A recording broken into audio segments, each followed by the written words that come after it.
Hello everyone, আসসালামু আলাইকুম। কেমন আছেন সবাই? Welcome my new video. তো এই যে আজকে আমি আর আমার ভাই আর আব্বু মিলে যাচ্ছিলাম আমাদের পুকুরে মাছ মারতেছে। তো সেখানে পুকুর বলতে আমাদের এদিকে খেতে মাছের ঘের কাটছে। তো সেখানে যেগুলো ক্ষেতগুলো মাঝামাঝি পড়ছিল, তো ওইগুলো আর কি একটু অনেকে ঘের করছে, আবার অনেকে পুকুরে করছে। তো যখন ক্ষেত শুকায় যায় এই মাছগুলা হচ্ছে এই পুকুরে এসে জমা হয়, আর পানি শুকানোর পরবর্তীতে এগুলো ধরা হয়। তো সেখানে আসছিলাম, আর এই যে এই বিলটা পার হয়ে মাঝখানের দিক ভাই যাইতে হবে। আমার ভাইকে আমার আব্বু কোলে নিচ্ছে, আর এদিক দিয়ে আমি হেঁটে যাচ্ছিলাম, আর চারদিকে হচ্ছে আনছিল। আর এখান থেকে দেখেন আমাদের ওই সাইডটা কতটা সুন্দর লাগতেছিল, যে কলেজ দেখা যাচ্ছে, দেন হাই স্কুল গার্লস স্কুল সবই দেখা যাচ্ছিল। এতটা সুন্দর লাগতেছিল, সামনাসামনি অনেক বেশি সুন্দর লাগে। আর আমি একটা ছাতা নিয়ে আসছিলাম, যে রৌদ্র অনেক, যে কারণে। কিন্তু ভাই আমার মনে হচ্ছে যে এই রোদের থেকে যে পরিমাণে বাতাস হচ্ছে, সেই বাতাসটাই বেস্ট। আর এই যে যেখান দিয়ে হেঁটে যাচ্ছে এটাকে আমরা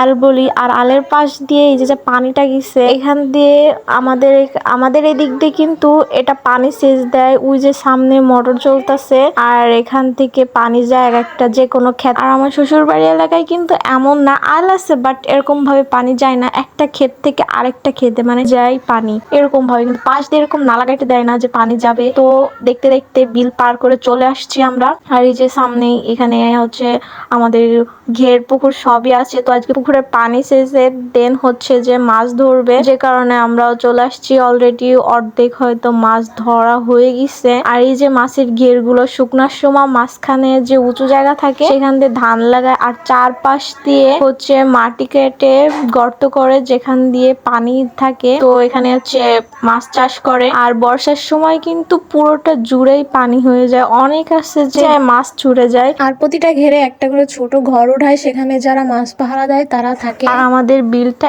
এতটা বড়, জাস্ট বলার বাইরে। আর এই যে আমরা অবশেষে চলে আসছি, এই যে আমাদের পুকুরটা এখানে, মানে চারপাশে দেখেন ঘের কাটা, মাঝখানে এটা পড়ছে, যে কারণে পুকুর কেটে রাখছে।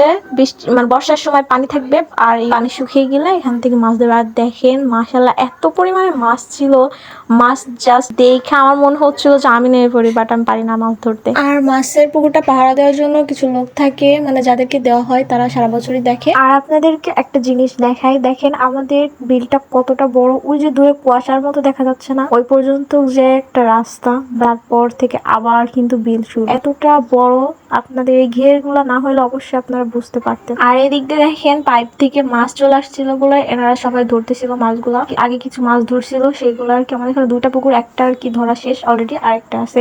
আর এই যে কুমড়া গাছগুলো কিন্তু আমাদের পুকুর পাড়ে লাগানো। তো এটা আমি দেখতেছিলাম, বলতেছিলাম যে এটা আমি নিয়ে যাবো, আমার অনেক ভালো লাগছে। এরপর এই দেখেন মাছগুলো কি সুন্দর লাগতেছিল। এই সাইডে এসে আমি দেখি বড় মাছ ছোট মাছ সবই ছিল, আর এখানে ছোট ছোট পুঁটি মাছ ছিল, মানে সামনে থেকে পুরা এটা সাদা সাদা হয়ে গেছিল। দেখেন কতটা সুন্দর লাগে দেখতে, তাই না? আর এদিকে সব মাছগুলো ওঠাচ্ছিল। এরপরে মাছগুলো ধইরা দেন হচ্ছে বিক্রি করতে নিয়ে যাবে, কারণ এত মাছ কখনোই খাওয়া সম্ভব না। তো যেগুলা জীবিত আর কি পানিতে রাখা যায় সেগুলো আর কি গুছিয়ে রাখতেছিল।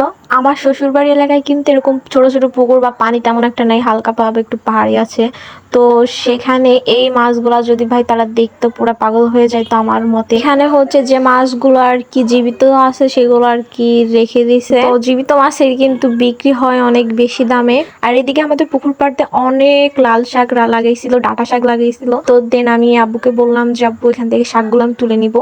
তারপর বললো যে নাও, আমার অনেক বেশি প্রিয়। তো আব্বুর জন্যই মূলত নেওয়াটা। আমি আবার শাক এতটা বেশি পছন্দ করি না। দেন আর কি শাকগুলা তুলে নিলাম। এখান থেকে মাছগুলা ধুয়ে নিচ্ছিল বিক্রি করবে এই জন্য। তো যারা বিক্রি করার জন্য নিয়ে যায় তো পরিষ্কার করে মূলত নিয়ে যায়, কাদা অবস্থায় নিলে অনেকে কি পছন্দ করে না, যে কারণে পরিষ্কার করে। দেখেন কতটা সুন্দর লাগতেছিল। আরো অনেক মাছ মারা বাকি ছিল। তো তার আর কি কিছু লোক যাচ্ছিল বিক্রি করতে, আর কিছু লোক আর কি মাছ মারতেছিল। সে দিছি সে নাকি নিজের হাতে মাছ উঠাবে পছন্দ মতো, তো তার পছন্দ মতো উঠাচ্ছিল। এরপর যা মাছ ছিল ভাগ করে অর্ধেক নিয়ে আমি আব্বু চলে আসি। আর ভাই আসার সময় যে পরিমাণে রোদ, সাথে দুইটা ব্যাগ, আর আমার ভাই দুইটাকে টানতে টানতে নাজেহাল। এরপর আর কি আমরা খুব মজা করতে করতে আসি। আর আমার ভাই তো একটু পর পর আব্বুরে ডাকে, ওর আর কি মেইনলি কোলে উঠবে এই জন্য ও হেঁটে যাইতে পারতেছিল না, এত বড় একটা মাঠ পার হয়ে তারপর যাওয়া লাগবে। আরও হাঁটতে পারতেছিল না বলে জুতা খুলে হাতে নিছে। তো এরপরও আমরা আস্তে আস্তে টুকটাক করতে করতেই পুরো মাঠটা পার হয়ে আসি। আর এই যে আমাদের কলেজটা, তো এরপর আমরাও চলে আসি বাড়িতে। তো আল্লাহ হাফেজ সবাইকে, দেখা হবে নেক্সট কোনো ভিডিওতে।